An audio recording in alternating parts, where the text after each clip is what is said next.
أعوذ بالله من الشيطان الرجيم. بسم الله الرحمن الرحيم. الحمد لله نحمده ونستعينه ونستغفره ونعوذ بالله من شرور أنفسنا ومن سيئات أعمالنا. من يهده الله فلا مضل له ومن يضلل فلا هادي له. وأشهد أن لا إله إلا الله وحده لا شريك له وأشهد أن محمدا عبده ورسوله أرسله بالهدى ودين الحق ليظهره على الدين كله ولو كره المشركون. اللهم صل على محمد وعلى آل محمد كما صليت على إبراهيم وعلى آل إبراهيم وبارك على محمد وعلى آل محمد كما باركت على إبراهيم وعلى آل إبراهيم في العالمين إنك حميد مجيد. يا أيها الذين آمنوا اتقوا الله حق تقاته ولا تموتن إلا وأنتم مسلمون. يا أيها الذين آمنوا اتقوا الله وقولوا قولا سديدا يصلح لكم أعمالكم ويغفر لكم ذنوبكم ومن يطع الله ورسوله فقد فاز فوزا عظيما.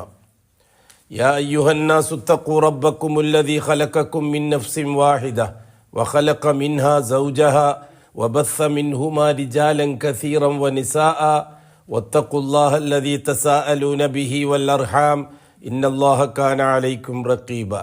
أما بعد فإن أصدق الحديث كتاب الله وخير الهدي هدي محمد صلى الله عليه وسلم وشر الأمور محدثاتها وكل محدثة بدعة وكل بدعة ضلالة وكل ضلالة في النار.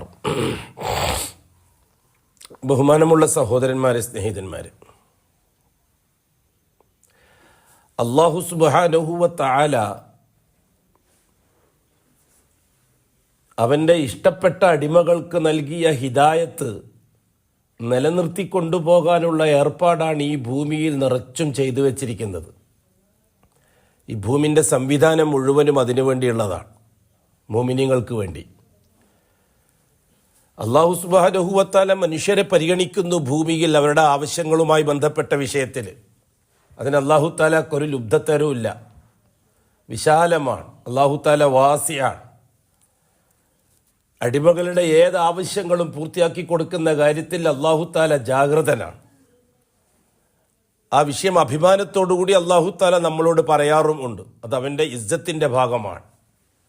അതുകൊണ്ട് തന്നെ ആവശ്യ പൂർത്തീകരണത്തിന് അല്ലാഹു അല്ലാത്തവരെ സമീപിക്കുന്നത് കൊടിയ പാതകവും പാപവും നരകത്തിൽ കാലാകാലം കിടക്കുന്നതിൻ്റെ കാരണവുമാക്കിയത് അതുകൊണ്ടാണ്. അല്ലാഹുവിന് സഹിക്കാൻ കഴിയാത്ത കാര്യമാണ്. അടിമകൾക്ക് എന്തെങ്കിലും ആവശ്യങ്ങൾ ഉണ്ടാകുമ്പോൾ ആ ആവശ്യ പൂർത്തീകരണത്തിന് അല്ലാഹു അല്ലാത്തവരെ സമീപിക്കുക എന്നത് അല്ലാഹു തആലക്ക് താങ്ങൂല. എന്നാലും അല്ലാഹു തആല സബ്ബൂറാണ്, ഒരുപാട് ക്ഷമിക്കുന്നവനാണ്. അതേപോലെ ശക്കൂറാണ്, ഒരുപാട് നന്ദിയുള്ളവനാണ് അല്ലാഹു തആല അടിമകളോട്. അല്ലാഹു സുബ്ഹാനഹു വ തആല വളരെ കൃത്യമായിട്ടാണ് നമുക്ക് കാര്യങ്ങൾ ബോധ്യപ്പെടുത്തി തന്നിരിക്കുന്നത്. ഒന്നിനും ഒരു ഇഷ്കാലില്ല, ഒന്നൊരു വളച്ചുകെട്ടില്ല, ഇവജില്ല, ഒന്നിനും. എല്ലാം നേർക്ക് നേരെ, കയ്യമൻ, നേർക്ക് നേരെ, വളവോ തിരിവോ ഇല്ലാതെ എല്ലാം നേർക്ക് നേരെ തുറന്ന് പറഞ്ഞിരിക്കുകയാണ് അല്ലാഹു സുബ്ഹാനഹു വ തആല. നിങ്ങളുടെ ആവശ്യ പൂർത്തീകരണത്തിന് ഒന്നും ഞാൻ മറച്ചു വെക്കുന്നില്ല, ഒന്നും ഞാൻ ഒളിപ്പിച്ചു വെക്കുന്നില്ല. നിങ്ങൾക്ക് യഥേഷ്ടം ഉപയോഗിക്കാൻ പാകത്തിൽ ഭൂമിയെ ഞാൻ നിങ്ങൾക്ക് സൗകര്യപ്പെടുത്തി തന്നിരിക്കുകയാണ്. ആകാശത്തെയും നിങ്ങൾക്ക് ഞാൻ സൗകര്യപ്പെടുത്തി തന്നിരിക്കുകയാണ്. സൂര്യനെയും ചന്ദ്രനെയും നിങ്ങൾക്ക് സൗകര്യപ്പെടുത്തി തന്നിരിക്കുകയാണ്. സഖറലക്കും, നിങ്ങൾക്ക് സൗകര്യപ്പെടുത്തി തന്നിരിക്കുകയാണ്. നിങ്ങൾക്ക് യഥേഷ്ടം നിങ്ങളുടെ കഴിവനുസരിച്ച് അത് ഉപയോഗപ്പെടുത്താം, അതിൽ ഞാൻ ഇടപെടുകയില്ല. പക്ഷെ നിങ്ങൾ എനിക്ക് വേണ്ടി ചെയ്യാനൊരു കാര്യമുണ്ട്, എന്നെ മാത്രമേ പരിഗണിക്കാവൂ എല്ലാ വിഷയത്തിലും. ബഹുമാനപ്പെട്ട മുആദ് ബിൻ ജബൽ റളിയല്ലാഹു തആല അൻഹുവിനോട് റസൂലുള്ളാഹി സ്വല്ലല്ലാഹു അലൈഹി വസല്ലമ തങ്ങളൊരു യാത്രാമധ്യേ ചോദിച്ചു, ഹൽ തദ്രി മാ ഹഖ്ഖുല്ലാഹി അലൽ ഇബാദ്. അടിമകൾക്ക് അള്ളാഹുവിന് ചെയ്തു തീർക്കാനുള്ള കടപ്പാടുകൾ, അതായത് അടിമകളിൽ നിന്ന് അള്ളാഹ്ക്ക് കിട്ടാനുള്ള അവകാശങ്ങൾ, ആ അവകാശത്തെപ്പറ്റി വല്ലതും നിനക്കറിയുമോ മുആദ്? ചോദിച്ചു റസൂലുള്ളാഹി സ്വല്ലല്ലാഹു അലൈഹി വസല്ലം. അടിമകളിൽ നിന്ന് അള്ളാഹ്ക്ക് കിട്ടാനുള്ള അവകാശം, ഹക്കുള്ള, അള്ളാഹ്ക്ക് കിട്ടാനുള്ള അവകാശം. അവിടെ അങ്ങനെ തന്നെ ഉപയോഗിച്ചിരിക്കുന്ന വാക്ക് ഹക്കുള്ള. നമ്മൾ സാധാരണ പറയില്ലേ ഹക്കുൽ വാലിദൈൻ, മാതാപിതാക്കൾക്ക് കിട്ടാനുള്ള അവകാശം. ഹക്കുൽ സൗജൈൻ, ഭാര്യ ഭർത്താക്കന്മാർക്ക് കിട്ടാനുള്ള അവകാശം ഇല്ലേ? അതൊക്കെ നമ്മൾ അവകാശം എന്നല്ലേ പറയാറ്? ആ വാക്കല്ലേ ഉപയോഗിക്കാറ്? അവകാശം, അവകാശം. അതേ സമയം തന്നെ അള്ളാഹു തആല റസൂലുള്ളാഹി ഞങ്ങൾ ചോദിക്കുന്നത് മുആദ് ബിൻ ജബലിനോട്, അള്ളാഹ്ക്ക് കൊണ്ട് കിട്ടാൻ ചില അവകാശങ്ങൾ, അടിമകളിൽ നിന്ന് ചില അവകാശങ്ങൾ അള്ളാഹ്ക്ക് കിട്ടാനുണ്ട്. അവകാശങ്ങൾ ഔദാര്യം രണ്ടും രണ്ടാണ്. അവകാശങ്ങൾ വേറെ, ഔദാര്യം വേറെ. ഇവിടെ ഔദാര്യമല്ല അള്ളാഹു തആല ചോദിക്കുന്നത്, അവകാശമാണ്. ഔദാര്യമല്ല ചോദിക്കുന്നത്. അടിമകൾക്ക് ചിലപ്പോൾ ഔദാര്യവും കാണും, അവകാശവും കാണും. മാതാപിതാക്കൾക്ക് മക്കളോടുള്ള അവകാശം, മക്കൾക്ക് മാതാപിതാക്കളിൽ നിന്നുള്ള അവകാശം, ഭാര്യയ്ക്ക് ഭർത്താവിൽ നിന്ന് കിട്ടാനുള്ള ഹക്ക്, അവകാശം. അതൊന്നും ഔദാര്യമല്ല. ഭരണകൂടം, ഗവൺമെൻറ്റിൽ നിന്ന് പ്രജകൾക്ക് കിട്ടാനുള്ള അവകാശം, ഹക്ക്, അതിലൊക്കെ അവകാശം എന്നാണ് നമ്മൾ പറയുക.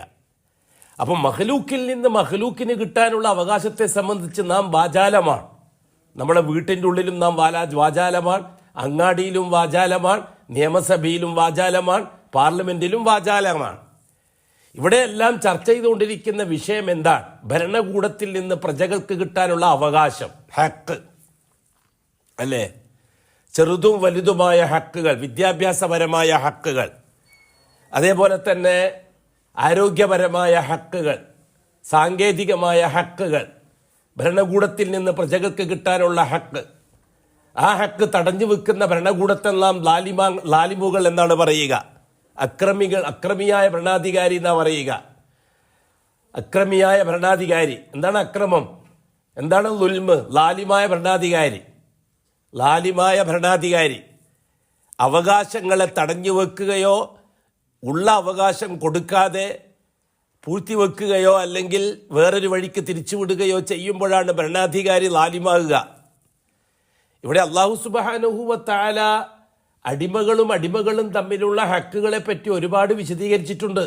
മാതാപിതാക്കളുടെ ഹക്കിനെ പറ്റി, മക്കളുടെ ഹക്കിനെ പറ്റി, ഭാര്യയ്ക്ക് ഭർത്താവുമായിട്ടുള്ള ഹക്കിനെ പറ്റി, ഭർത്താവിന് ഭാര്യയുമായിട്ടുള്ള ഹക്കിനെ പറ്റി, ഭരണാധികാരി അനുജന് പ്രജകൾക്കുള്ള ഹക്കിനെ പറ്റി, പ്രജകൾക്ക് ഭരണാധികാരിയോടുള്ള ഹക്കിനെ പറ്റി, അതൊന്നും വിട്ടുകളഞ്ഞിട്ടില്ല. ഇവിടെ ഈ വാക്കിൻ്റെ ഗൗരവം നമ്മൾ ചിന്തിച്ചേ പറ്റൂ. ഭൂമിയിൽ ജീവിക്കുന്ന മനുഷ്യർ, പ്രത്യേകിച്ച് മുസ്ലിമീങ്ങൾ, ആ വാക്കിൻ്റെ ഗൗരവം മനസ്സിലാക്കിയേ പറ്റൂ. എന്താണ് അള്ളാന്റെ റസൂൽ ചോദിക്കുന്നത് മുആദ് ബിൻ ജബലിനോട്? ഹൽ തദ്രി, നിനക്കറിയുമോ മുആദേ, മാ ഹഖുല്ലാഹി അലൽ ഇബാദ്, അടിമകളിൽ നിന്ന് അള്ളാഹ്ക്ക് കിട്ടാനുള്ള അവകാശത്തെ പറ്റി നിനക്കറിയുമോ മുആദ്? അതേപോലെ തന്നെ വ ഹഖുൽ ഇബാദി അലല്ലാഹ്, അള്ളാഹുവിൽ നിന്ന് അടിമകൾക്ക് കിട്ടാനുള്ള അവകാശം. രണ്ടും അവകാശം എന്നുള്ള വാക്കാണ് ഉപയോഗിച്ചിരിക്കുന്നത്. അതായത് അടിമകളിൽ നിന്ന് അള്ളാഹ്ക്ക് ചില അവകാശങ്ങൾ കിട്ടാനുണ്ട്, അതിൻ്റെ പേരിൽ അള്ളാഹുവിൽ നിന്ന് ചില അവകാശങ്ങൾ അടിമകൾക്കും കിട്ടാനുണ്ട്. ഇതല്ലാതെ എല്ലാം അള്ളാഹുവും അടിമകളും തമ്മിൽ ബന്ധപ്പെട്ടതെല്ലാം ഔദാര്യങ്ങളാണ്. എല്ലാം അള്ളാഹിൻ്റെ ഫളിലാണ്. ദാലിക ഫളിലുല്ലാഹ്, അള്ളാഹിൻ്റെ ഔദാര്യമാണ്. മിന്നത്ത്, അള്ളാഹുവിൽ നിന്ന് കിട്ടുന്ന അനുഗ്രഹങ്ങളാണ്. റഹ്മത്തും മിനല്ലാഹ്, മിന്നത്തും മിനല്ലാഹ്, ഫളിലും മിനല്ലാഹ്, അതൊക്കെ ഔദാര്യത്തിന് ഉപയോഗിക്കുന്ന വാക്കുകളാണ്. ഇവിടെ ഹക്കും മിനല്ലാഹ്, അള്ളാഹുവിൽ നിന്ന് കിട്ടുന്ന അവകാശം. അതെ, അടിമകളിൽ നിന്ന് അള്ളാഹ്ക്ക് കിട്ടാനുള്ള അവകാശം, അള്ളാഹുവിൽ നിന്ന് അടിമകൾക്ക് കിട്ടാനുള്ള അവകാശം. ആ വാക്ക് വളരെ ഗൗരവത്തിൽ നാം ചർച്ച ചെയ്യുകയും ഓർമ്മിക്കുകയും ചെയ്യണം. മുആദ് ബിൻ ജബൽ റളിയല്ലാഹു അൻഹു പറഞ്ഞു, അല്ലാഹു റസൂലുഹു അഅലം, അള്ളാഹ്ക്കും അള്ളാഹുവിന്റെ റസൂലിനും മാത്രമാണ് ആ കാര്യത്തെപ്പറ്റി കൂടുതൽ അറിയുക, ഏറ്റവും നന്നായിട്ട് അറിയുക. ബഹുമാനപ്പെട്ട റസൂലുള്ളാഹി സ്വല്ലല്ലാഹു അലൈഹി വസല്ലം ആ സമയത്ത് പറഞ്ഞു കൊടുത്തു, ഹഖുല്ലാഹി അലൽ ഇബാദ്, അടിമകളിൽ നിന്ന് അള്ളാഹ്ക്ക് കിട്ടാനുള്ള അവകാശം, അടിമകളിൽ നിന്ന് അള്ളാഹ്ക്ക് കിട്ടാനുള്ള അവകാശം. റസൂലുള്ളാഹി സ്വല്ലല്ലാഹു അലൈഹി വസല്ലം തങ്ങൾ കൃത്യമായിട്ട് പറഞ്ഞു, അയ്യഅ്ബുദുല്ലാഹ വലാ യുശ്രികൂ ബിഹി ശൈആ. അവകാശമായിട്ട് അള്ളാഹ് ചോദിക്കുന്ന ഒറ്റ കാര്യമുള്ളൂ. ഈ ആകാശം സൗകര്യപ്പെടുത്തി തന്നതിൻ്റെ പേരിൽ, ഭൂമി സൗകര്യപ്പെടുത്തി തന്നതിൻ്റെ പേരിൽ, കൃത്യമായി ഭക്ഷണം നൽകുന്നതിൻ്റെ പേരിൽ, കുടിക്കാനുള്ള വെള്ളം നൽകുന്നതിൻ്റെ പേരിൽ, ശരീരത്തിന് ആരോഗ്യം നൽകുന്നതിൻ്റെ പേരിൽ, കുടുംബവും കുടുംബ ബന്ധങ്ങളും നൽകുന്നതിൻ്റെ പേരിൽ എന്തെല്ലാം ഫിൽ ബഹരി വൽ ബഹർ, കരയിലാവട്ടെ കടലിലാവട്ടെ ഭൂമിയിലാവട്ടെ ആകാശത്തിലാവട്ടെ എന്തെല്ലാം സൗകര്യങ്ങൾ നിങ്ങൾക്ക് ചെയ്തു തന്നിട്ടുണ്ടോ ഇതൊക്കെ അള്ളാഹു നിങ്ങൾക്ക് ഔദാര്യമായി ചെയ്തു തന്നതാണ്. പക്ഷെ പകരം അള്ളാഹു തആല ഒരു അവകാശം ചോദിക്കുന്നുണ്ട്. അതിന് എന്താണ് അവകാശം? അയ്യഅ്ബുദുല്ലാഹ്, നിങ്ങൾ എന്ത് ചെയ്യുന്നുണ്ടെങ്കിലും അള്ളാഹ്ക്ക് മാത്രമായിട്ട് ചെയ്യുക. വലാ യുശ്രികൂ ബിഹി ശൈആ, അള്ളാഹ്ക്ക് മാത്രം ചെയ്താൽ മാത്രം പോരാ, അള്ളാഹു അല്ലാത്ത എന്തെല്ലാം ഉണ്ടോ അതിനെ മുഴുവനും നിങ്ങൾ വർജിക്കുകയും ചെയ്യണം, അത് വേണ്ട എന്ന് വെക്കുകയും ചെയ്യണം. ഇവിടെ ഒരു കാര്യം ഇപ്പോൾ മനസ്സിലാക്കിയിരിക്കേണ്ട വിഷയം, എല്ലാവരും തൗഹീദ് പറയും, ശിർക്ക് പറയൽ കുറവാണ്. തൗഹീദ് അള്ളാഹനെ മാത്രം അംഗീകരിക്കുക, അള്ളാഹനെ നമ്മൾ അംഗീകരിക്കുന്നു. മറ്റുള്ളത് അതൊന്നും നമ്മളത്ര ശ്രദ്ധിക്കാറില്ല. ശ്രദ്ധിക്കണം, ശ്രദ്ധിച്ചേ പറ്റൂ. അള്ളാഹു അല്ലാത്തതിനെ പറ്റി ശ്രദ്ധിച്ചേ പറ്റൂ. എന്നിട്ട് അവകളുമായിട്ട് യാതൊരു ബന്ധവുമില്ല എനിക്ക് എന്ന് പ്രഖ്യാപിച്ചേ പറ്റൂ. ഞാൻ അള്ളാഹനെ മാത്രം അംഗീകരിക്കുന്നവനാണ് എന്ന് പ്രഖ്യാപിച്ചാൽ പോരാ, അള്ളാഹു അല്ലാത്തതിനെ നിരാകരിക്കുന്നവനാണ് ഞാനെന്ന് പ്രഖ്യാപിക്കണം. അപ്പോഴേ കലിമ സഹിയാവുള്ളൂ, അപ്പോഴേ കലിമ തന്നെ സഹിയാവുള്ളൂ. വല്ലാഹി ഇല്ലല്ലാഹ് അംഗീകരിക്കുകയും ലാ ഇലാഹ ഒഴിവാക്കുകയും ചെയ്യുന്നവൻ കാഫിറാൻ, അവനൊരിക്കലും മുസ്ലിമാകുകയില്ല. കാരണം രണ്ട് കാര്യങ്ങൾ ഒരേ സമയത്ത് നടന്നാലേ കലിമ സഹിയാവുള്ളൂ. രണ്ട് കാര്യങ്ങൾ ഒരേ സമയത്ത് നടക്കണം. ഒന്ന് ലാ ഇലാഹ, നിരാകരണം നടക്കണം. രണ്ട് ഇല്ലല്ലാഹ്, സ്ഥിരീകരണവും നടക്കണം. അല്ലാഹ് മാത്രമേ ഉള്ളൂ എന്നതാണ് സ്ഥിരീകരണം. അല്ലാഹ് അല്ലാത്ത ഒന്നും ഇല്ല എന്ന് പറയലാണ് നിരാകരണം. സ്ഥിരീകരണം, നിരാകരണം. അതിനെ അറബിയിൽ അഖീദന്റെ ഉലമാക്കൾ ഉപയോഗിക്കുന്ന വാക്ക് അൽ ഇസ്ബാത്തു അന്നഫിയു വൽ ഇസ്ബാത്ത്. അന്നഫിയു വൽ ഇസ്ബാത്ത്. നഫി നിരാകരണം, ഇസ്ബാത്ത് സ്ഥിരീകരണം. എന്നാലേ കലിമ സഹിയാവുള്ളൂ, ഷഹാദ സഹിയാവുള്ളൂ. ഷഹാദ സഹിയാകാൻ 2 ഫർളുകളുണ്ട്. നിസ്കാരം സഹിയാകാൻ 14 ഫർളുണ്ട്. എല്ലാവർക്കും അറിയാം, ഒറ്റ ഫർള് പോയാൽ നിസ്കാരമേ പോയി.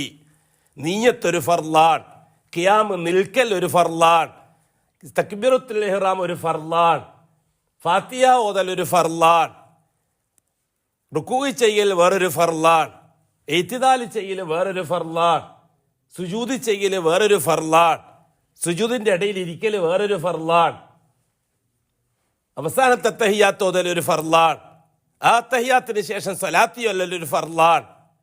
ഇങ്ങനെ നിസ്കാരത്തിന്റെ ഇതെല്ലാം. അതേപോലെ തന്നെ തുമഇനീനത്ത്, ഓരോ ഫർള് നിർവഹിക്കുമ്പോഴും അടങ്ങി ഒതുങ്ങി ചെയ്യൽ ഒരു ഫർളാൻ. ഇങ്ങനെ ഓരോ കാര്യത്തിനെ പറ്റിയുള്ള ഫർള് നമ്മൾ പഠിച്ചു വെച്ചിരിക്കുകയാണല്ലോ. നിസ്കാരത്തിന്റെ ഫർള്, നോമ്പിന്റെ ഫർള്, നോമ്പിന് 2 ഫർളാൻ. ഒന്ന് അന്നീയ, രണ്ടാമത്തതൽ ഇംസാക്ക്, നീയത്ത്. രാത്രിയിൽ ഞാൻ നാളെ പകൽ നോമ്പുകാരനാണ് എന്ന് നീയത്ത് ചെയ്യണം. രണ്ടാമത്തത് ഫജ്ർ മുതൽ ഖുറൂബ് വരെ എല്ലാ കാര്യങ്ങളെ തൊട്ടും പിടിച്ചു നിൽക്കണം. മുറിഞ്ഞു പോകുന്ന അതിൽ മുഫത്തിറാത്ത്, നോമ്പ് മുറിഞ്ഞു പോകുന്ന ആന്തര്യവും ബാഹ്യവുമായ സകല കാര്യങ്ങളെ തൊട്ടും പിടിച്ചു നിൽക്കണം. ഇത് നോമ്പിന്റെ ഫർളാൻ. ഹജ്ജിന് 5 ഫർളാൻ. അങ്ങനെ ഓരോ കർമ്മങ്ങൾക്കും ഫർള് നിശ്ചയിച്ചിട്ടുണ്ടല്ലോ അല്ലാഹു സുബ്ഹാനഹു വ തആല. ഷഹാദത്തിന്റെ ഫർളിനെ പറ്റി മാത്രം എന്താ നമ്മൾ ചർച്ച ചെയ്യാത്തത്? നമ്മളോ പാഠം 1 വന്നിട്ട് നിസ്കാരത്തിന്റെ ഫർളുകൾ, നിസ്കാരം ബാത്തിലാകുന്ന കാര്യങ്ങൾ, നിസ്കാരത്തിന്റെ ഷർത്തുകൾ, അതിന്റെ ഉളു, അതിന് കുളി, അതിന് വേണ്ടിയുള്ള കാര്യങ്ങൾ, ഇതൊക്കെ നമ്മൾ നിരന്തരം പഠിക്കുന്നുണ്ടല്ലോ. ഷഹാദത്തിനേക്കാൾ വലുതാണോ നിസ്കാരം? ഇസ്ലാമിന്റെ 5 കാര്യത്തിൽ ഷഹാദത്തിനേക്കാൾ വലുതാണോ നിസ്കാരം? ഷഹാദത്തിന്റെ ചോട്ടിലല്ലേ നിസ്കാരം? ഷഹാദത്തിന്റെ ചോട്ടിലല്ലേ നോമ്പ്? ഷഹാദത്തിന്റെ കീഴിലല്ലേ സക്കാത്തു ഹജ്ജും? അതെല്ലാം കൃത്യമായിട്ട് പഠിക്കുകയും ഷഹാദത്തിനെ പറ്റി മാത്രം എനിക്കറിയില്ല എന്ന് പറയുകയും ചെയ്യുന്ന എന്ത് അടിസ്ഥാനത്തിലാണ്? അവിടെയാണ് ജൂതൻ ജയിച്ചതെന്നാണ് നാം പറയുന്നത്. ഇസ്ലാമിനെ കൊല്ലുന്ന കാര്യത്തിൽ ജൂതൻ ജയിച്ചത് ഷഹാദത്തിനെ പറ്റി മുസ്ലിമീങ്ങൾക്ക് അറിയാത്തൊരവസ്ഥ ജൂതൻ ഉണ്ടാക്കി. ഷഹാദത്തിനെ പറ്റി ചർച്ച ചെയ്യാത്തൊരവസ്ഥ ജൂതൻ ഉണ്ടാക്കിയെടുത്തു. ഏതാണ്ട് 1200 കൊല്ലമായിട്ട് ഷഹാദത്ത് ചർച്ച ചെയ്യാറില്ല മുസ്ലിം ഉമ്മ ലോകത്തൊരിടത്തും. കേരളം മാത്രം പറഞ്ഞിട്ട് ഒതുങ്ങണ്ട. ലോകത്തൊരിടത്തും, ഇങ്ങ് യമൻ മുതൽ അങ്ങ് സിറിയ വരെ ഇങ്ങ് അഫ്ഗാനിസ്ഥാൻ മുതൽ അങ്ങ് അങ്ങ് പിന്നെ സൗത്ത് ആഫ്രിക്ക വരെ അല്ലെങ്കിൽ മൊറോക്കോ വരെ ഏത് സ്ഥലം എടുത്തു നോക്കിയാലും 1200 കൊല്ലത്തെ ചരിത്രം എന്താണ്? ഇസ്ലാമിൻ്റെ ഒന്നാമത്തെ കാര്യമായ ഷഹാദ ചർച്ച ചെയ്യാത്തൊരു ഒരവസ്ഥാവിശേഷം ജൂതൻ ഉണ്ടാക്കിയെടുത്തു വളരെ സമർത്ഥമായിട്ട്. ഇത് നമുക്ക് മനസ്സിലായില്ലല്ലോ. പലതും രാഷ്ട്രീയപരമായ ചതികൾ നമുക്ക് മനസ്സിലായോ? സാമ്പത്തികമായ ചതികൾ നമുക്ക് മനസ്സിലായോ? ഇപ്പോഴല്ലേ നമുക്ക് ഉണർന്നു വരുന്നത്? ഞാൻ ചോദിക്കട്ടെ, പ്രശ്നങ്ങൾ വരുമ്പോഴല്ലേ നമുക്ക് ഓരോ കാര്യവും മനസ്സിലായി വരുന്നത്? 1947 ഇന്ത്യ രാജ്യത്തിന് സ്വാതന്ത്ര്യം കിട്ടി. 47 സ്വാതന്ത്ര്യം കിട്ടിയതിന് ശേഷം ഏതാണ്ട് 57, 67, 77, 87 സുദീർഘമായ 40 കൊല്ലക്കാലം ഇവിടെ വിഭജനത്തിന് ശേഷം പാകിസ്ഥാനിലേക്ക് പോയ മുസ്ലിമീങ്ങളും കഴിച്ചു ബാക്കിയുള്ള 4% മുസ്ലിമീങ്ങൾ. ആ 4%ാണല്ലോ അന്ന് പ്രധാനമന്ത്രി നെഹ്റു OBCന്റെ ലിസ്റ്റിൽപ്പെടുത്തിയത്. എന്തുകൊണ്ടാ? OBC അല്ലാതെ വേറൊരു ലിസ്റ്റ് ഇല്ല. ഒന്നാണ് OBC എന്ന് പറഞ്ഞാൽ. OBC എന്ന് പറഞ്ഞാൽ എന്താണ്? നിങ്ങൾക്ക് പറഞ്ഞുതരാം. ഉദാഹരണം ഞാൻ സാധാരണ പറയുന്നൊരു ഉദാഹരണം. ഇനി അതൊന്ന് ആവർത്തിക്കാം. ഒരു 30-40 കൊല്ലം മുമ്പ് പറയുന്ന ഉദാഹരണമാണ്. ഒന്ന് ആവർത്തിക്കാം. എന്താണ്? കടലിൽ മീൻ പിടിക്കാൻ പോകും കടൽ തൊഴിലാളി. തോണിയായിട്ടാണ് മീൻ പിടിക്കാൻ പോവുക. അങ്ങനെ രാത്രി ബൈതരം പോയതാ. രാത്രി മീനെല്ലാം പിടിച്ചിട്ട് രാവിലെ ആകുമ്പോൾ അവർ കടൽ തീരത്തെത്തും. അപ്പം മീൻ കച്ചവടക്കാർ കൊട്ടയും പൈസയുമായിട്ട് ക്യൂ നിൽക്കും അതിൻ്റെ രീതി അനുസരിച്ച്. അപ്പോൾ പലതരത്തിലുള്ള മീനുണ്ട് തോണിയിൽ, പലതരത്തിലുള്ള മീൻ. അപ്പം തോണിക്കാരനോട് ചോദിച്ചു മീൻ കച്ചവടക്കാരൻ, അതേതാ മീൻ? അത് അയക്കൂറ. അതിനെങ്ങനെയാ വില? അതിന് കിലോയ്ക്ക് 400 രൂപ. ഇതെന്താ മീൻ? അത് ആവോലി. അതിനെങ്ങനെയാ വില? അത് കിലോയ്ക്ക് 300 രൂപ. ആവോലിക്കാ കൂടുതൽ, അയക്കൂറക്കാ? ഐതറില്ലേ? ഏതിനാ കൂടുതൽ വില? അയക്കൂറക്ക ആവോലിക്ക? അയക്കൂറക്ക. നമുക്കിത് തിന്നാനേ അറിയുള്ളൂ, പൈസ എത്ര നമുക്ക് തിരിയലില്ല. എങ്ങനെ? പൊതുവേ ഉസ്താദന്മാർക്ക് പൈസ തിരിയൽ കുറവാ. തിന്നിട്ടേ ശീലം ഉണ്ടാവുള്ളൂ, വാങ്ങിയിട്ട് ശീലം ഉണ്ടാവില്ല. അതുകൊണ്ട് വില വലിയ പിടുത്തമൊന്നും നമുക്കില്ല. മനസ്സിലായില്ലേ? അപ്പോൾ അയക്കൂറ, അതൊക്കെ അയക്കൂറ 400, 500. ഇതേതാ മീൻ? അത് നല്ല അയില. അതെങ്ങനെയാ വില? അത് 200 രൂപ കിലോയ്ക്ക്. പിന്നെ ആ കാണുന്ന മീൻ ഏതാണ്? അത് നല്ല ചാളമത്തി. അതിനെങ്ങനെയാ വില? അതിന് 150 രൂപ കിലോയ്ക്ക്. പിന്നെ ആ കാണുന്ന മീൻ ഏതാണ്? ആ കാണുന്ന മീൻ എന്തായാലും പറയാ, മുള്ളൻ. എന്താ പറയാ? മുള്ളൻ. ചെറിയ സാധനം, അയക്കൂറ പോലത്തെ ചെറിയ സാധനം ഇല്ലേ? നിങ്ങളെ കാസർഗോഡുകാർ എന്താ പറയുന്നത് എനിക്കറിയില്ല. അതിന് 100 രൂപ കിലോയ്ക്ക്. പിന്നെ ആ മൂലക്ക് കാണുന്ന മീൻ എങ്ങനെയാണ്? അതെന്താ മീൻ? അതേതാ മീൻ? അത് OBC മീൻ, അതർ ബാക്ക്വേർഡ് ഫിഷസ്, ചപ്പ് ചവറ് മീൻ. അതിനെങ്ങനെയാ വില? അത് ഉറുപ്പ്യക്ക് വാരിക്കൊടുക്കൽ. ഇതേപോലെയാണ് ഇന്ത്യയിലെ ജാതി വ്യവസ്ഥ പറഞ്ഞു വരുന്നത്. നമ്പൂതിരി മീൻ കിലോയ്ക്ക് 600 രൂപ, നായര് മീൻ കിലോയ്ക്ക് 400 രൂപ, നമ്പ്യാര് മീൻ കിലോയ്ക്ക് 300 രൂപ, ഹരിജൻ മീൻ കിലോയ്ക്ക് 250 രൂപ, ഗിരിജൻ മീൻ കിലോയ്ക്ക് 200 രൂപ, പട്ടികജാതി മീൻ കിലോയ്ക്ക് 150 രൂപ, പട്ടികവർഗം മീൻ കിലോയ്ക്ക് 100 രൂപ. പിന്നെ കുറച്ച് മീനുകൾ, അതാണ് മീൻ, അത് OBC മീൻ, ഉറുപ്പ്യക്ക് വാരിക്കൊടുക്കൽ. അതാരാണ്? ഇന്ത്യയിലെ 4% വരുന്ന മുസ്ലിമീങ്ങൾ, ഇവരാണ് OBC. ആ കൂട്ടത്തിൽ വേറെ ഏതെല്ലോ ചപ്പ് ചവറ ഉണ്ടാവും. അങ്ങനെയാണ് ഒരു ഡിഗ്രി കിട്ടിയത്, OBC ഡിഗ്രി കിട്ടിയത്. പണ്ട് സ്കൂൾ ചേർക്കുമ്പോൾ എന്താ ചേർക്കൽ? സ്കൂൾ ചേർക്കുമ്പോൾ പണ്ടൊക്കെ അത് മാറ്റി. ഈ ട്രാവൻകൂർ ഭാഗത്തും മലബാർ ഭാഗത്തും വ്യത്യാസമുണ്ട്. ട്രാവൻകൂർ ഭാഗത്ത് മതം ഇസ്ലാം, ജാതി മുസ്ലിം എന്നാണ് ട്രാവൻകൂർ ഭാഗത്ത്. ഈ മലബാറിൽ അങ്ങനെയല്ല. മലബാറിൽ മതം ഇസ്ലാം, ജാതി മാപ്പിള എന്നാണ് എഴുതുക. നിങ്ങളെ കാസർഗോഡ് ജില്ലയിൽ ഇങ്ങോട്ട് ഈ കന്നഡ എന്താണെന്നല്ലോ, അല്ല കണ്ണൂരിലൊക്കെയുള്ള പഴയ കാലത്തെ കഥ അങ്ങനെയാണ്.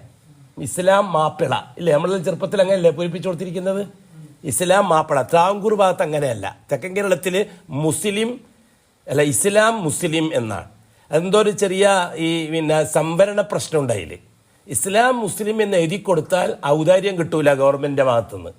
അതേസമയം ഇസ്ലാം മാപ്പിള എന്ന് എഴുതി കൊടുത്താൽ താണജാതി എന്നുള്ള നിലക്ക് അനുഭവം കിട്ടും. തെക്കൻ കേരളത്തിൽ ആ മാപ്പിള എന്നുള്ള സ്ഥാനം ക്രിസ്ത്യാനികൾക്കാണ്. ക്രിസ്ത്യാനികൾ അപേക്ഷാ ഫോറം പൂരിപ്പിച്ചു കൊടുക്കുമ്പോൾ ഇസ്ലാം മാപ്പിള അല്ല ക്രിസ്ത്യൻ മാപ്പിള എന്നാണ് എനിക്ക് കൊടുക്കുക. മതം ക്രിസ്തു മതം, ജാതി മാപ്പിള ജാതി. അതിനാണ് മാപ്പിള എന്ന് പറയുന്നത്. ക്രിസ്ത്യാനികൾക്ക് മാപ്പിള എന്നാണ് പറയുക. നമ്മളിവിടെ മാപ്പിള എന്ന് മുസ്ലിങ്ങൾക്ക് പറയും പോലെ തെക്കൻ കേരളത്തിൽ ക്രിസ്ത്യാനികൾക്കാണ് മാപ്പിള എന്ന് പറയുക. അപ്പോൾ അത് ആ രീതിയിലുള്ള ജാതിപ്പേര് കിട്ടിയത് അങ്ങനെയാണ്. അപ്പം നെഹ്റു പ്രധാനമന്ത്രിയായ കാലത്ത് ഇവർക്കെല്ലാം ജാതിയുണ്ട്.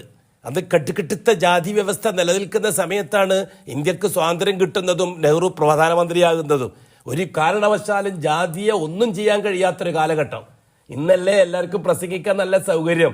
നേരത്തെ പോയവർ ഉണ്ടാക്കി തന്ന സൗകര്യമാണല്ലോ. ആ സൗകര്യം ഉപയോഗപ്പെടുത്തുകയല്ലേ ഇപ്പം എല്ലാവരും. ഇപ്പം എല്ലാവരും കൊമ്പിൻ്റെ മുകളിൽ കയറിയിട്ട് കൊക്കരിക്കുന്നത് നേരത്തെ പോയവർ ചെയ്ത ത്യാഗത്തിൻ്റെ ബാക്കിയാ. അത് രാഷ്ട്രീയമായാലും മതമായാലും എല്ലാം അങ്ങനെയാ. അങ്ങനെ എല്ലാവർക്കും ജാതിയുണ്ട്. പാകിസ്ഥാനിലേക്ക് പോയതും കഴിച്ച് ബാക്കിയുള്ളവർക്ക് ജാതിയില്ല. അവർക്ക് വേണ്ടി ഒരു സ്പെഷ്യൽ ജാതി ഉണ്ടാക്കി നെഹ്റു, അതർ ബാക്ക്വേർഡ് കോസ്റ്റ്. അങ്ങനെയാണ് OBC വന്നത്. അന്ന് 4% ഉള്ളപ്പോൾ OBC, ഇന്ന് 30% ഉണ്ട് OBC. ഇന്ന് ഇന്ത്യയിൽ 30% മുസ്ലിമീങ്ങൾ. ഇത് കഴിഞ്ഞിട്ട് ഒരു 300% മുസ്ലിമീങ്ങൾ ഇന്ത്യയിൽ വന്നാലും ഇതേ പോക്ക് പോയാൽ OBC തന്നെ ആയിരിക്കും. ഒരിക്കലും മുന്തിയ ജാതി ആവൂല, താണജാതി തന്നെ ആയിരിക്കും. ഏതാടാ ജാതി? ഞാൻ താണജാതി OBC. മലയാളത്തിൽ പറഞ്ഞാൽ മതി ചപ്പ് ചവർ ജാതി.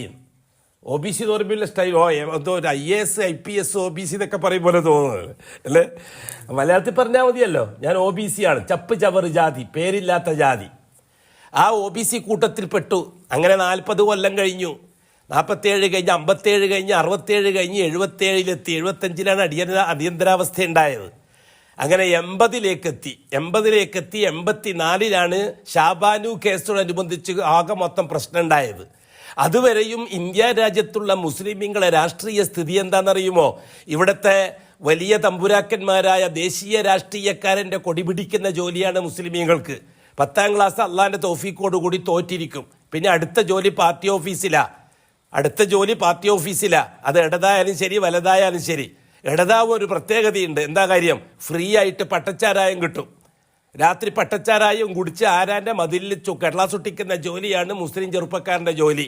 ബാക്കിയുള്ളവരുടെ ജോലിയോ അവരങ്ങ് പഠിക്കാൻ ജർമ്മനിയിൽ, പിന്നെ ജപ്പാനിൽ, അമേരിക്കയിൽ, USA അതേപോലെ തന്നെ UK എഞ്ചിനീയറിങ്ങിന്, ഡോക്ടറേറ്റിന്, അതെല്ലാം മറ്റ് ജാതിക്കാരുടെ മക്കൾക്ക് പഠിക്കാനുള്ളത്. പാർട്ടിക്കാരൻ്റെ കടലാസ് ഒട്ടിക്കുന്ന ജോലിയായിരിക്കും മേത്തന്മാരെന്ന് പറഞ്ഞാൽ മാപ്പിളാരെന്ന് പറഞ്ഞാൽ OBC കൂട്ടത്തിന്. ഒരല്ലാതെ തൗഫീഖോടുകൂടി 10ാം ക്ലാസ്സിന് അപ്പുറം പോയിട്ടുണ്ടാവില്ല. പിന്നെ എനിക്ക് മടക്കിക്കുത്തും കുത്തി അല്ലെങ്കിൽ ട്രൗസർ ഇട്ടിട്ട് പാർട്ടി ഓഫീസിൻ്റെ വരാന്തയിൽ കാവലിരിക്കലാ ഓൻ്റെ ജോലി. അങ്ങനെ പാർട്ടി ഓഫീസ് തെരഞ്ഞെടുപ്പ് വന്നാൽ ബാനർ ഒട്ടിക്കാൻ പോവുക. അതേപോലെ നേതാക്കന്മാർ വരുമ്പോൾ വർണ്ണക്കടലാസ് ഒട്ടിക്കുക. എന്നിട്ട് മുക്കടെ എണ്ണം അങ്ങനെ തന്നെ സിന്ദാബാദ്. അപ്പൊ ആരോ ചോദിച്ചു എങ്ങനെ തന്നെ എന്നാണ് നീ പറയുന്നത്? അങ്ങനെ തന്നെ എങ്ങനെയെന്ന് വെച്ചാൽ ഡൽഹിയിൽ നിന്നോ തിരുവനന്തപുരത്തുനിന്നോ ഞങ്ങളെ നേതാവ് എന്തോ പറഞ്ഞിട്ടുണ്ട്, അങ്ങനെ തന്നെ സിന്ദാബാദ്. എന്തോ പറഞ്ഞിരിക്കുന്നത്, എന്താ പറഞ്ഞത് ഞങ്ങൾക്ക് അറിയേണ്ട ആവശ്യമില്ല, ഞങ്ങൾ അറിഞ്ഞിട്ടുമില്ല. എന്തോ പറഞ്ഞിട്ടുണ്ടെന്ന് ആരോ പറഞ്ഞു, അങ്ങനെ തന്നെ സിന്ദാബാദ്. ഇതായിരുന്നില്ലേ 1980 വരെ ഇന്ത്യ രാജ്യത്തുള്ള മുസ്ലിം സമൂഹത്തിന്റെ രാഷ്ട്രീയ സ്ഥിതിഗതികൾ ആയിരുന്നില്ലേ? നിഷേധിക്കാൻ ഒക്കുമോ? 1984 ഷാബാനു കേസോടനുബന്ധിച്ച് പ്രശ്നങ്ങൾ ഉണ്ടായപ്പോഴല്ലേ ഇന്ത്യ രാജ്യത്തെ മുസ്ലിമീങ്ങൾക്ക് ഒരു അസ്തിത്വമുണ്ട് എന്ന് തെളിയിക്കാൻ കഴിഞ്ഞത് അല്ലേ? അള്ളാഹു ചെയ്തൊരു സംവിധാനമായിരുന്നില്ലേ അത്?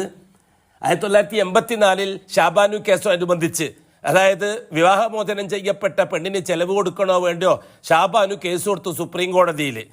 തലാക്ക് ചൊല്ലിയ ഭർത്താവിനെതിരിൽ എനിക്ക് ചെലവ് കിട്ടണമെന്നും പറഞ്ഞിട്ട്. അങ്ങനെ ഷാബാനു കേസ് എന്ന് വെച്ചിരിക്കുന്നത്. അങ്ങനെ കോടതി എന്താ വിധിച്ചത്?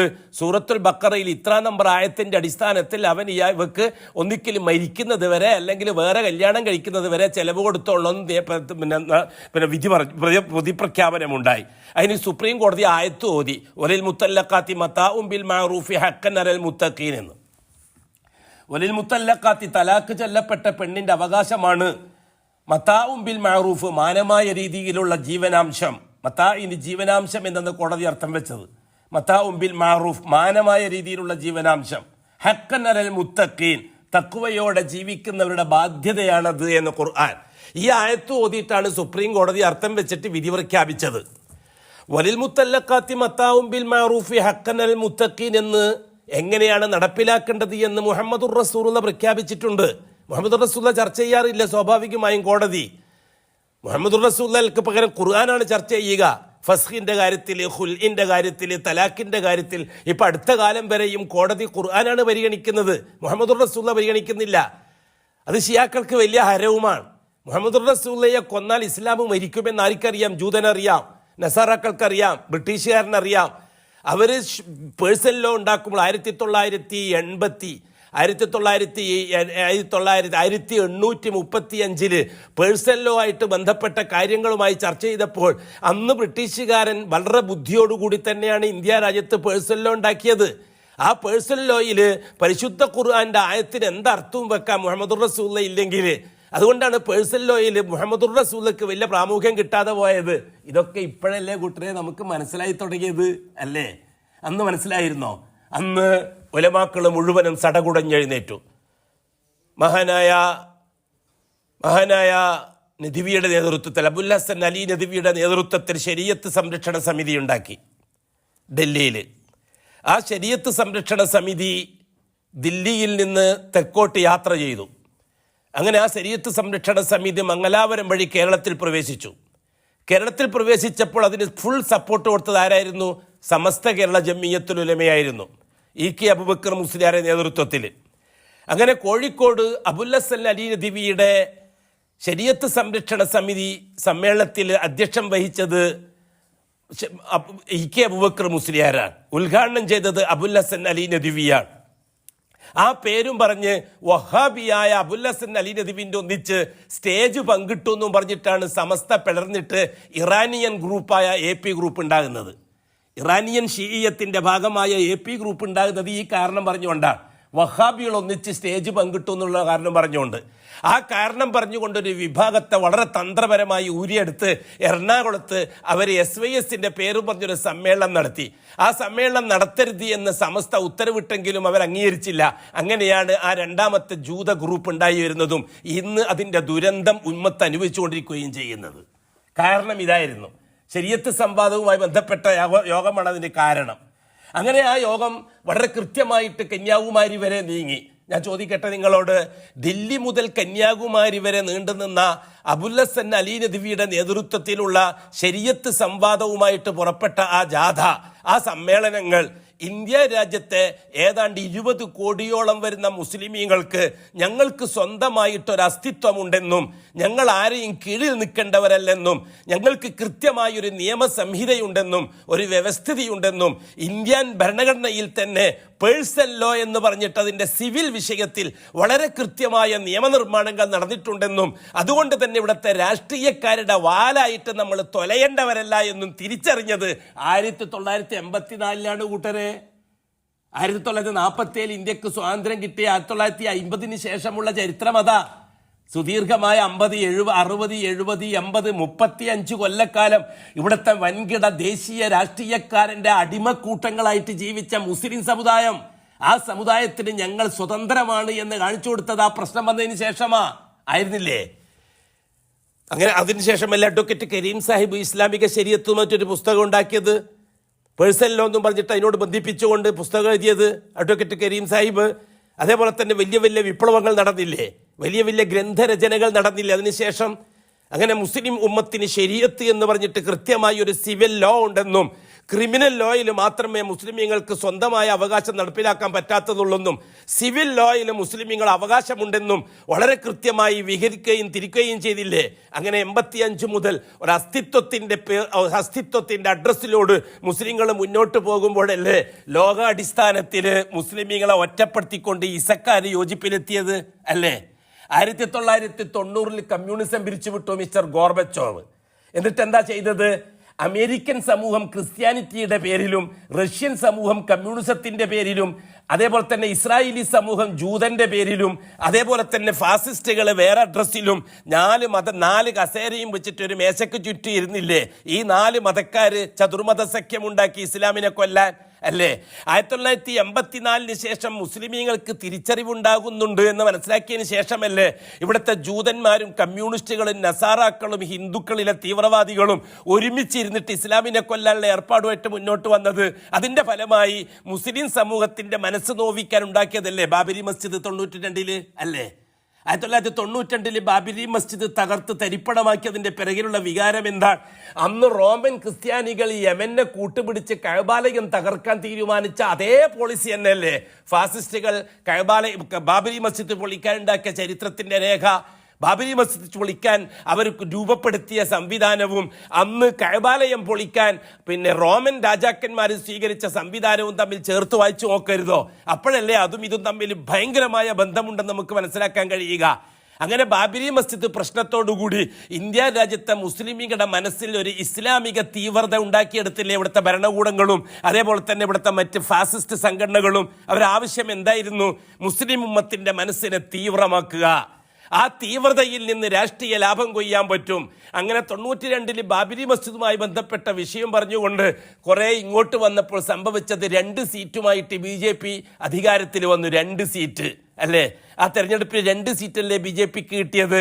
പിന്നെ വന്ന തെരഞ്ഞെടുപ്പിൽ കിട്ടിയതോ അവസാനം 400 സീറ്റുമായിട്ട് അധികാരത്തിലേക്ക് വന്ന് 10 കൊല്ലം ഫറോവ താണ്ഡവമാടിയില്ലേ? അതിനുശേഷം നടക്കുന്ന സംഭവങ്ങളിലെ ഇപ്പൊ ഈ തലമുറ കണ്ടുകൊണ്ടിരിക്കുന്നത്. ചേർത്ത് വായിക്കണം പലതും എന്നാണ് എൻ്റെ സമുദായത്തോട് എനിക്ക് പറയാനുള്ളത്. ഇതൊന്നും എഴുതിത്തള്ളാനുള്ള കാര്യമല്ല. മുസ്ലിം ഉമ്മത്തിൻ്റെ ഇന്നലകളും ഇന്നുകളും ചേർത്ത് വായിക്കാനാണ് ഞാൻ ഇത്രയും പറഞ്ഞു തന്നിരിക്കുന്നത്. അല്ലാഹു സുബ്ഹാനഹു വ തആല അതാത് സമയത്ത് പ്രശ്നത്തിൽ ഇടപെടുകയാണ്. അള്ളാഹുവിൻ്റെ ഇടപെടൽ നമുക്കറിയില്ല. അതെ, അല്ലാഹു സുബ്ഹാനഹു വ തആല ചരിത്രത്തെ അമലുകളുമായിട്ട് ബന്ധിപ്പിച്ചത് അതുകൊണ്ടാണ്. ആ ചരിത്രത്തെ അമലുകളുമായിട്ട് ബന്ധിപ്പിച്ചത് ആ അമല് നിലനിൽക്കുന്ന കാലത്തോളം ആ ചരിത്രം സമൂഹം മറക്കുകയില്ല. അമല് നിലനിൽക്കുന്ന കാലത്തോളം ചരിത്രം ഉമ്മത്ത് സമൂഹം മറക്കുകയില്ല. അല്ലാഹു സുബ്ഹാനഹു വ തആല ഹിദായത്ത് നിലനിർത്തിക്കൊണ്ടു പോകാൻ നിശ്ചയിച്ചിരിക്കുന്നത് അഅ്മാലുകളെയാണ്. അഅ്മാലുകളെ അല്ലാഹു സമയകാലങ്ങളുമായിട്ട് ബന്ധിപ്പിച്ചു. എന്താണ് അതിന്റെ രഹസ്യം? ബഹുമാനപ്പെട്ട നൂഹ് നബി അലൈഹി സ്വലാത്തു വസ്സലാമിന്റെ കാലഘട്ടമാണ് ദീനുൽ ഇസ്ലാമിന്റെ ബാല്യകാലഘട്ടത്തിന്റെ തുടക്കം. ആദം നബി തൊട്ട് നൂഹ് നബി വരെയുള്ള കാലഘട്ടം ശൈശവഘട്ടമാണ്. അതുകൊണ്ട് ശൈശവഘട്ടത്തെ പറ്റി കൂടുതൽ ചർച്ചയില്ല. കുട്ടിക്കാലത്ത് നടക്കുന്ന സംഭവങ്ങളൊന്നും ആരും ചരിത്രത്തിന്റെ ഭാഗമാക്കാറില്ല. നൂഹ് നബി അലൈഹി സ്വലാത്തു വസ്സലാമിന്റെ കാലം മുതൽക്കാണ് ഇസ്ലാമിന്റെയും മനുഷ്യന്റെയും ബാല്യഘട്ടം തുടങ്ങുന്നത്. ആ കാലഘട്ടം അല്ലാഹു തആല ചരിത്രവുമായി ബന്ധപ്പെടുത്തി. നൂഹ് നബി അലൈഹി സ്വലാത്തു വസ്സലാമിന്റെ ശരീഅത്തിൽ നടപ്പിലാക്കപ്പെട്ട അഅ്മാലുകളെ ചരിത്രവുമായി അല്ലാഹു ബന്ധിപ്പിച്ചില്ല. മറിച്ച് അല്ലാഹു തആല തൗഹീദും ലാ ഇലാഹ ഇല്ലല്ലാഹുമായി ബന്ധപ്പെട്ട ചരിത്രത്തെ നൂഹ് നബിയുമായിട്ട് അല്ലാഹു തആല ബന്ധിപ്പിച്ചു. അപ്പൊ തൗഹീദ് പറയുന്നിടത്ത് നൂഹ് നബിന്റെ ചരിത്രം പറഞ്ഞേ പറ്റൂ. അപ്പൊ ഇസ്ലാമിന്റെ ഒന്നാമത്തെ കാര്യമായ ഷഹാദ ചർച്ച ചെയ്യുമ്പോൾ നൂഹ് നബിന്റെ ചരിത്രം പറയാതിരിക്കാൻ പറ്റൂല. അപ്പൊ അല്ലാഹു തആല ആ കാലഘട്ടമായിട്ട് ഇസ്ലാമിന്റെ ഒന്നാമത്തെ കാര്യത്തെ ബന്ധിപ്പിച്ചു അല്ലാഹു തആല. അപ്പൊ ഷഹാദത്ത് നിലനിൽക്കുന്ന കാലത്തോളം നൂഹ് നബിന്റെ ചരിത്രം മറക്കാൻ പറ്റുകയില്ല. എന്താണ് നൂഹ് നബിന്റെ ചരിത്രം? 5 ഔലിയാക്കളുടെ ഖബറുകൾ വെച്ചുകൊണ്ട് തൗഹീദിലേക്ക് ആദ്യമായിട്ട് ശിർക്കിനെ കടത്തിക്കൂട്ടിയ ചരിത്രം. അത് ലോകത്താർക്കും മറക്കാൻ പറ്റുകയില്ല. അതുകൊണ്ടാണ് ഷിയാക്കളത് ചരിത്രത്തിന്റെ ഭാഗമായി പറയാത്തത്. നേരെമറിച്ച് തുടർന്ന് വന്ന ഇബ്രാഹിം അലൈഹി സ്വലാത്തു വസ്സലാമിന്റെ കാലഘട്ടവുമായിട്ട് അല്ലാഹു തആല ഹജ്ജിനെ ബന്ധിപ്പിച്ചു. ഹജ്ജ് നിലനിൽക്കുന്ന കാലത്തോളം ഇബ്രാഹിം ഈ കാലഘട്ടത്തെ മറക്കാൻ ഉമ്മത്തിന് പറ്റൂല. ഇബ്രാഹിം അലൈഹി സ്വലാത്തു വസ്സലാമിന്റെ കാലഘട്ടവുമായിട്ടാണ് ഹജ്ജിനെ അല്ലാഹു തആല ബന്ധിപ്പിച്ചിരിക്കുന്നത്. ഹജ്ജ് എന്ന അമലിനെ ബന്ധിപ്പിച്ചിരിക്കുന്നത്. ഹജ്ജിന്റെ ചർച്ച ചെയ്യുമ്പോൾ തന്നെ ഇബ്രാഹിം നബിയാണ് ചരിത്രത്തിലേക്ക് വരിക. ഇസ്ലാമിന്റെ ഒന്നാമത്തെ കാര്യമായ ഷഹാദ ചർച്ച ചെയ്യുമ്പോൾ ബഹുമാനപ്പെട്ട നൂഹ് നബിയാണ് ചരിത്രത്തിലേക്ക് വരിക. രണ്ടാമത് അല്ലാഹു സുബ്ഹാനഹു വ തആല പിന്നെ ചെയ്തത് എന്താണ്? ഇബ്രാഹിം ഈ കാലഘട്ടത്തിന് ശേഷം ചരിത്രത്തെ അല്ലാഹു തആല ബന്ധിപ്പിച്ചത് മൂസ കാലഘട്ടവുമായിട്ടാണ്. ഇബ്രാഹിം ഈ കാലഘട്ടത്തിന്റെ പ്രത്യേകത നൂഹ് നബി അലൈഹി സ്വലാത്തു വസ്സലാമിന്റെ കാലഘട്ടത്തിൽ തുടങ്ങിവെച്ച ജാറ സംസ്കാരത്തിന്റെ പൂർത്തീകരണമാണ് ഇബ്രാഹിം അലൈഹി സ്വലാത്തു വസ്സലാമിന്റെ കാലഘട്ടത്തിൽ ബാപ്പ ആസർ എന്ന പുരോഹിതനും അധികാരിയായ നമ്രൂദും കൂടി ചെയ്തത്. ആത്മീയ ബിസിനസ്സും രാഷ്ട്രീയ ബിസിനസ്സും ഒന്നിച്ചു നടത്തുകയായിരുന്നു നമ്രൂദ്. ആ കാലഘട്ടത്തിലാണ് മൗലാനമാരുടെയും ഷെയ്ഖുനമാരുടെയും ചതിയും വഞ്ചനയും സമൂഹത്തിൽ ചരിത്രത്തിന്റെ ഭാഗമായി മാറുന്നത്. അങ്ങനെയാണ് ഇബ്രാഹിം അലൈഹി സ്വലാത്തു വസ്സലാം നൂഹ് നബി അലൈഹി സ്വലാത്തു വസ്സലാം തുടങ്ങി വെച്ച ലാ ഇലാഹ ഇല്ലല്ലാഹ് എന്ന തൗഹീദ്, അത് ജാറുമായിട്ട് ബന്ധിപ്പിച്ച ശിർക്ക്, പുരോഹിതന്മാരുടെയും മൗലാനമാരുടെയും ഷെയ്ഖിനമാരുടെയും ചതിയും വഞ്ചനയുമായി ബന്ധപ്പെടുത്തിക്കൊണ്ട് ഇബ്രാഹിം ഈ കാലഘട്ടം നമ്രൂദുമായി ബന്ധപ്പെടുത്തിക്കൊണ്ട് അല്ലാഹു സുബ്ഹാനഹു വ തആല പറഞ്ഞു തന്നു ഖുർആൻ ഷരീഫിൽ. അല്ലേ? അവിടെ നിന്നല്ലേ ഹജ്ജിന്റെ ചരിത്രം വരുന്നത്. ഹജ്ജ് എന്ന അമലിനെ അള്ളാഹു തആല ബന്ധിപ്പിച്ചത്. മൂസ അലൈഹി സ്വലാത്തു വസ്സലാമിന്റെ കാലം വരുമ്പോഴേക്കും സംഭവിച്ചത് എന്താ? മൗലാനമാർക്കും ശൈഖുനമാർക്കും യാതൊരു റോളും മൂസാ നബിന്റെ കാലത്തില്ല. എന്താ കാര്യം? രാഷ്ട്രീയത്തിലേക്ക് കടന്നു കാര്യങ്ങള്. പുരോഹിതന്മാർ ആവശ്യമില്ലാത്തൊരു രാഷ്ട്രീയ അടിത്തറ ഫറോവ ഉണ്ടാക്കിയെടുത്തു. ബനു ഇസ്രായേൽ എന്ന് പറയുന്ന മതത്തിന്റെ ആൾക്കാർ, പാരമ്പര്യ മുസ്ലിമീങ്ങൾ, അവർ ബനു ഇസ്രായേലികൾ, അവരാണ് പാരമ്പര്യ മുസ്ലിമീങ്ങൾ. ആ കാലഘട്ടത്തിലെ ഇബ്രാഹിം നബിന്റെ മകൻ ഇസ്ഹാക്ക്, ഇസ്ഹാക്കിന്റെ മകൻ യാക്കൂബ്, യാക്കൂബിന്റെ മകൻ യൂസുഫ്, യൂസുഫിന്റെ 12 മക്കള്. ആ പാരമ്പര്യത്തിൽ ദീനുൽ ഇസ്ലാമിന്റെ അനന്തരാവകാശികളായിട്ട് ഈജിപ്തിന്റെ ആദിവാസികളായ ബനു ഇസ്രായേൽക്കാരുണ്ട്. അവർ പാരമ്പര്യ മുസ്ലിമീങ്ങളാണ്. ലാ ഇലാഹ ഇല്ലല്ലാഹ് ഇസ്ഹാഖുൻ റസൂലുള്ളാഹ്, ലാ ഇലാഹ ഇല്ലല്ലാഹ് യാക്കൂബ് നബിയുള്ളാഹ്, ലാ ഇലാഹ ഇല്ലല്ലാഹ് യൂസുഫ് നബിയുള്ളാഹ്. അങ്ങനെ ആ പാരമ്പര്യത്തിൽ ഇങ്ങനെ വന്നു ഈജിപ്തിലെ ജനങ്ങൾ, ബനു ഇസ്രായേൽ. പിന്നെ വന്നത് എന്താണ്?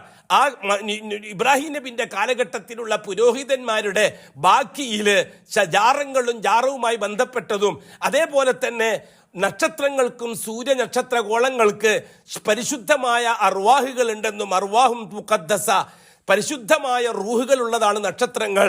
നക്ഷത്രങ്ങളൊക്കെ ജീവികളാണ്, അതിലുള്ള എല്ലാം മുഖദ്ദസത്തായ റൂഹുകളാണ്. അതുകൊണ്ട് നക്ഷത്രത്തിന് തീരുമാനമെടുക്കാനുള്ള കഴിവുണ്ട്, സൂര്യന് തീരുമാനമെടുക്കാനുള്ള കഴിവുണ്ട്, ചന്ദ്രന് തീരുമാനമെടുക്കാനുള്ള കഴിവുണ്ട്, നക്ഷത്രത്തിന് തീരുമാനമെടുക്കാനുള്ള കഴിവുണ്ട്.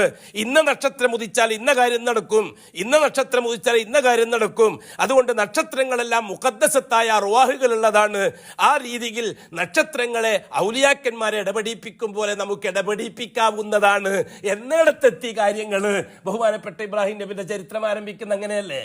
ഫലമ്മ ജന്ന അലൈഹി ലൈലു റഅ കൗകബൻ ഖാല ഹാദാ റബ്ബി ഫലമ്മ അഫല ഖാല ലാ ഉഹിബ്ബുൽ ആഫിലീൻ. നക്ഷത്രം ഉദിച്ചു വന്നപ്പോൾ ഇബ്രാഹിം ജനം കേൾക്കത്തക്ക വിധത്തിൽ പറഞ്ഞു, അതാണ് എന്റെ റബ്ബ്. അസ്തമിച്ചപ്പോൾ പറഞ്ഞു, അതെന്റെ റബ്ബാകാൻ കൊള്ളൂല. ഫലമ്മ റഅൽ ഖമറ ബാസിഗൻ ഖാല ഹാദാ റബ്ബി. ചന്ദ്രൻ ഉദിച്ചു വന്നപ്പോൾ ഇബ്രാഹിം നബി പറഞ്ഞു, ഇതാണ് എന്റെ റബ്ബ്, ഹാദാ റബ്ബി. ചന്ദ്രൻ അസ്തമിച്ചപ്പോൾ ഇബ്രാഹിം നബി പറഞ്ഞു, ഇല്ല, ഉദിച്ചസ്തമിക്കുന്നതിനെ ഒന്നും ദൈവമാക്കാൻ കൊള്ളൂല. ഫലമ്മാ റഅ ശംസ ബാസിഗത്തൻ ഖാല ഹാദാ റബ്ബി ഹാദാ അക്ബർ. സൂര്യൻ ഉദിച്ചു വന്നപ്പോൾ പിറ്റേന്ന് രാവിലെ ഇബ്രാഹിം നബി ജനം കേൾക്കാൻ മാത്രം പറഞ്ഞു, ഇതാണ് എൻ്റെ ഏറ്റവും വലിയ റബ്ബ്. ഇന്നലെ കണ്ടതൊക്കെ ചോട്ടാ തമ്പുരാക്കന്മാര്, അതെല്ലാം ജനിച്ചു മരിച്ചു പോയവരാണ്. ഇന്ന് സൂര്യൻ അതാണ്. ഫലമ്മാ അഫലത്, വൈകുന്നേരമാകുമ്പോൾ സൂര്യൻ അസ്തമിച്ചു. അപ്പോഴാണ് ഇബ്രാഹിം നബി പറഞ്ഞത്, ഇതൊന്നും നമ്മുടെ കാര്യത്തിൽ ഇടപെടാൻ പറ്റിയവരല്ല, നമ്മൾ ഇടപെടാൻ പറ്റിയത് നമ്മുടെ റബ്ബുൽ ആലമീനായ അല്ലാഹുവാണ്. അതുകൊണ്ട് വജ്ജഹ്തു വജ്ഹിയ ലില്ലദീ ഫതറസ് സമാവാതി, സൂറത്തുൽ അൻആമിലെ ആയത്ത് അങ്ങനെയാണ്. ആ സംഭവത്തിന്റെ അവസാനം എങ്ങനെയാണ്? വജ്ജഹ്തു വജ്ഹിയ ലില്ലദീ ഫതറസ് സമാവാതി വൽ അർദ് ഹനീഫൻ മുസ്ലിമൻ വമാ അന മിനൽ മുശ്രിക്കീൻ ഇന്ന സ്വലാത്തി വനുസുകി വമഹ്യായ വമമാതി ലില്ലാഹി റബ്ബിൽ ആലമീൻ ലാ ശരീക ലഹു വബിദാലിക ഉമിർതു വഅന അവ്വലുൽ മുസ്ലിമീൻ. വേറൊരു വിപ്ലവത്തിന് തുടക്കം കുറിച്ചു ഹസ്രത്ത് ഇബ്രാഹിം അലൈഹി സ്വലാത്തു വസ്സലാം. അതിൽ നിന്ന് ഉടലെടുത്ത് വന്നതല്ലേ ഇസ്രായേലി സമൂഹം. ആ ഇസ്രായേലി സമൂഹത്തെ പൂർണ്ണമായും അടിമകളാക്കി നിർത്തി, അടിമകളാക്കി വെച്ച്, വെറും അടിമക്കൂട്ടങ്ങളാക്കി വെച്ച്, വെറും പച്ചവെള്ളം കൊടുത്ത് ജീവിപ്പിച്ച്, ആൺകുഞ്ഞുങ്ങളെ മുഴുവനും കൊന്നൊടുക്കി, പെണ്ണുങ്ങളെ മുഴുവനും പട്ടാളക്കാർക്ക് ഉപയോഗിക്കാൻ കൊടുത്ത്, അങ്ങനെ ഫറോവ രാഷ്ട്രീയാധിപത്യം പൂർണ്ണമായും നടപ്പിൽ വന്നപ്പോൾ രാഷ്ട്രീയാധിപത്യത്തോട് വെല്ലുവിളിച്ചുകൊണ്ടല്ലേ ലാ ഇലാഹ ഇല്ലല്ലാഹയും കൊണ്ട് മൂസാ അലൈഹി സ്വലാത്തു വസ്സലാം വന്നത് അല്ലേ? ആ സംഭവത്തെ അല്ലാഹു തആല മുഹറം മാസവുമായിട്ട് ബന്ധിപ്പിച്ചില്ലേ? മൂസാ കാലഘട്ടത്തെയും ചരിത്രത്തെയും. മുഹറം മാസവുമായി ബന്ധപ്പെട്ട മുഴുവൻ അമലുകൾക്കും ബന്ധം മൂസാ അലൈഹി സ്വലാത്തു വസ്സലാമിന്റെ കാലഘട്ടവുമായിട്ടല്ലേ, ഫറോവ കാലഘട്ടവുമായിട്ടല്ലേ? എത്ര സുന്ദരമായിട്ടാണ് അഅ്മാലുകളെ അള്ളാഹു താരീഖുമായിട്ട് ബന്ധിപ്പിക്കുന്നത് അല്ലേ? മുഹറം നിലനിൽക്കുന്ന കാലത്തോളം, മുഹറം 9, 10, ആശൂറാവും താസൂവും നിലനിൽക്കുന്ന കാലത്തോളം ഫറോവ രാഷ്ട്രീയത്തെ പറ്റിയുള്ള ചർച്ച ചൂടായിട്ട് നിൽക്കൂലേ ഉമ്മത്തിന്? ഫറോവ രാഷ്ട്രീയത്തിന്റെ നാശവും പൂർണ്ണമായിട്ട് നിൽക്കൂലേ ഉമ്മത്തിന്? അത് ലോകാവസാനം വരെ നിലനിൽക്കുമെന്ന കാര്യം ഖുർആൻ കൊണ്ട് വ്യക്തമായ കാര്യവുമല്ലേ? അതുകൊണ്ട് ഫറോവമാർ നിലനിൽക്കാനുള്ളതല്ല, ബാക്കി ഹക്ക് മാത്രമേ നിലനിൽക്കുകയുള്ളൂ. അതുകൊണ്ട് തന്നെ ഒരു തിരിച്ചുവരവ് അനിവാര്യമാണ് ലോകത്ത് ഇസ്ലാമിൻ്റെത് എന്നല്ലേ ആ ചരിത്രം നമ്മളെ പഠിപ്പിച്ചത് മുഹറത്തിലൂടെ. ആ മുഹറമല്ലേ ഇപ്പൊ പറക്കാൻ പോകുന്നത്. അത് കഴിഞ്ഞിട്ട് പിന്നെ അല്ലാഹു സുബ്ഹാനഹു വ തആല ചരിത്രത്തിന്റെ ഭാഗമാക്കിയത് ഈസാ അലൈഹി സ്വലാത്തു വസ്സലാമിനെ അല്ലേ?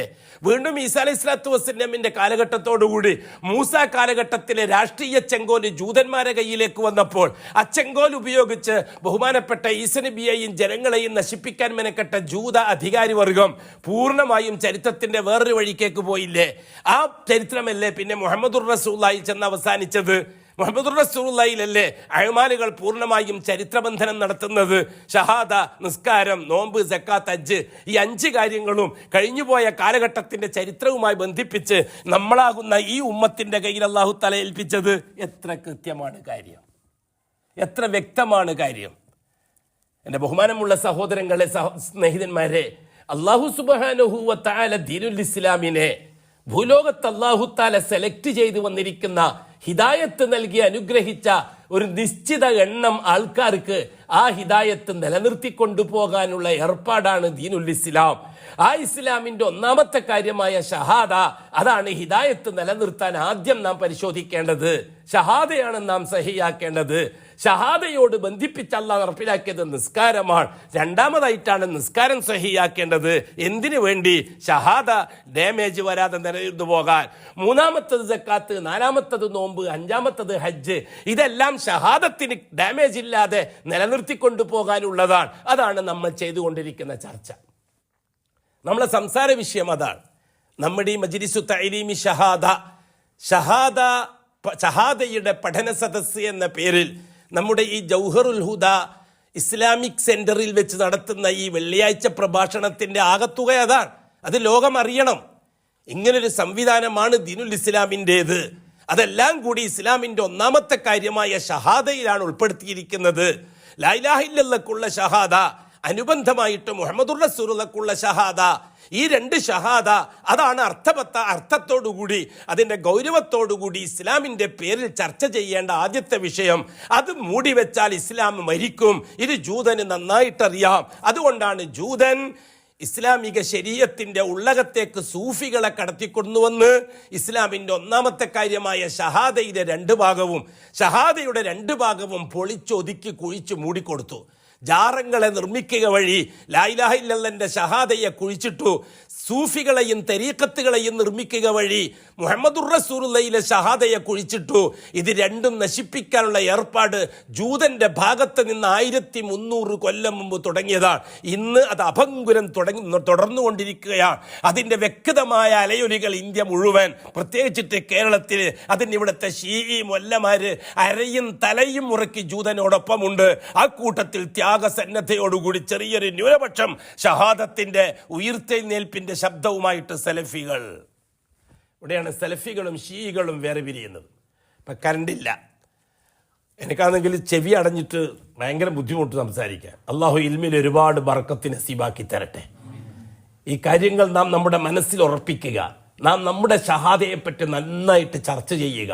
പുരക്ക് പോയിട്ട് ഭാര്യ മക്കളുമായിട്ടും ചർച്ച ചെയ്യുക. എടോ, നമ്മൾ നിസ്കാരം ശരിയാക്കാൻ പാടുപെടുന്നുണ്ട്, നോമ്പ് ശരിയാക്കാൻ പാടുപെടുന്നുണ്ട്, അഥവാ ഹജ്ജിന് പോയാൽ ഹജ്ജ് ശരിയാക്കാനും പാടുപെടുന്നുണ്ട്, സക്കാത്ത് കൊടുക്കുന്ന കാര്യത്തിലും നമ്മൾ പാടുപെടുന്നുണ്ട്. ഒന്നാമത്തെ കാര്യമായ ഷഹാദ ശരിയാക്കുന്ന കാര്യത്തിൽ ഒരു ചർച്ചയും നമുക്കിടയിൽ നടക്കുന്നില്ല. അതുകൊണ്ട് നമുക്ക് ആ ചർച്ചയായിരിക്കണം ഒന്നാമത്തെ ചർച്ച. ഭാര്യ മക്കളുമായിട്ട് പങ്കുവെക്കേണ്ട ആദ്യത്തെ ഇൽമ അതായിരിക്കണം. അതായിരിക്കട്ടെ നമ്മുടെ മജ്ലിസിന്റെ എല്ലാ വിധത്തിലുള്ള ഫലങ്ങളും. അഖൂലു ഖൗലി ഹാദാ വല്ലാഹു അഅലം വഅസ്തഗ്ഫിറുല്ലാഹൽ അസീം. സുബ്ഹാനകല്ലാഹുമ്മ വബിഹംദിക് അഷ്ഹദു അൻ ലാ